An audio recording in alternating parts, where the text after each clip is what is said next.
I went to a place in Wellington, told them had done a short course in copper work at a night class at a college, and the guy, he and I got on very well, so he knew I had no experience, but we got on well, so he took me on. That was H&R Block in Wellington, and then the only training I had, real decent training, was with Peter Minturn in Parnell in 1981. And he is, the best around at training. He's given more to the jewellery world than anybody else.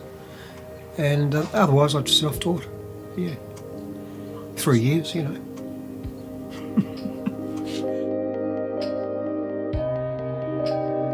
Well, I just love colour, stones, all the colour in stones, and love gold, fell in love with gold. Gold is just magic.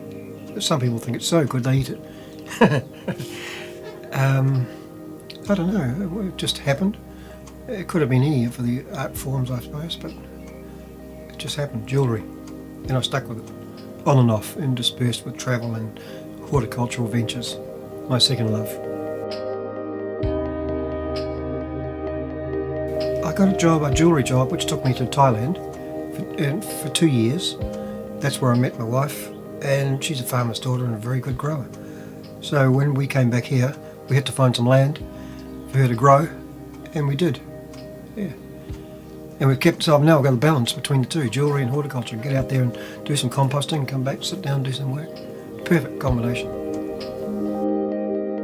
Everything's numbers, isn't it? And I love nature, and now I've discovered numbers in nature, and it intrigues me. Everything's numbers. I'm actually probably, dyslexic with numbers. But especially being an accountant's son. But I'm intrigued with numbers now. Numbers in nature. You look at all the flowers and count the petals. Some are 5, some are 7, some are 4, unusually, like clovers.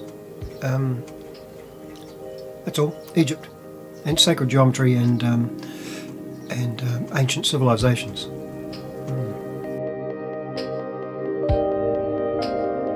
Just yesterday, a woman came on Sunday and liked a little ring that I had. It wasn't mine, I don't know where it came from. Just a flower on a band, very simple. She said she'd like that with 2 bands on the outside. So I've made that. I should show you. Yeah, I'll show you that one. So I'm very happy with the way that turned out, and I think she will be. And when she sees it, I'll get great satisfaction out of her appreciation if she likes it. Yeah. Well, I used to do all the conventional stuff, You see in Michael Hill shops and Pasco's. Very fine. It was getting featherweight, costs down.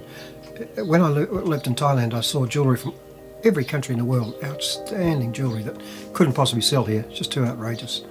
Kiwi women, I shouldn't say, but including my family, sisters, usually wear one ring and, wear it milking cows, doing the gardening and hand cream and everything. Whereas in Europe and Asia, they have different rings with different outfits sometimes, That'll go over well. But now I like floral and signs and symbols. That's what I got interested in after this last trip to Egypt. Signs and symbols, ancient signs and symbols. And it's floral, anything floral.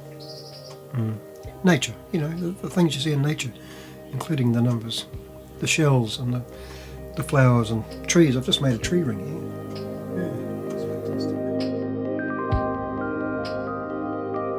Start with the scrap metal. These are crucibles. That's white gold and that's silver, or yellow gold, whatever. And melt, like that, melting. End up with a bar or wire. Wire can be pulled through this draw plate. 1 ounce of gold will be pulled 1 mile long. Or a sheet, theoretically, if that was wide enough, the size of a football field, 1 ounce of gold. That's why gold is so beautiful. One reason. That's one of the reasons. So malleable. And then, once I've got the wire and the sheet, I can make them that way. Or I can carve things out of wax, different types of waxes that start of a ring, carve it and make it that way. There's many different techniques, but that's mainly fabrication, wax carving, but now we've got computer-aided design, which has changed the whole industry an awful lot. They can make perfect designs, flawless, and that's a bit of a threat to handmade jewellery, but still, it's people's choice if they want something perfect or something that's not quite perfect but handmade.